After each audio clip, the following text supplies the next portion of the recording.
Ka dunan kɛ dugule ye foyi t'o kɛ ni kunnafoni sanuman tɛ EAI TV jabarani filɛbaaw Mali kɔnɔ ani Mali kɔ kan aw bisimila an ka bi don kibaru kɔnɔ.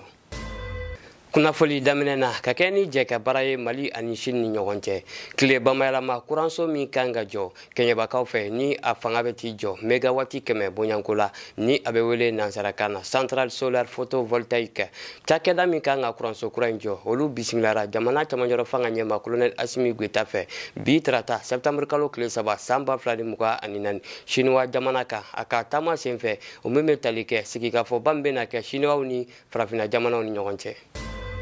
Tani jamana kɔkanko kibɛraw ye Senegal jamana kan kunun tɛnɛ septembre kalo tile 2 san 2024 Senegali wasaden fanba banna jamanakuntigi Basiru Diomaye Faye ka laɲini dɔw ma ni o ye ka foroba cakɛda fila ci kɛrɛnkɛrɛnnenya le Conseil économique, social et environnemental ani Haut Conseil des collectivités territoriales hakilina jiginna wasaden 83 banna ni laɲini ma wasabulon kɔnɔ.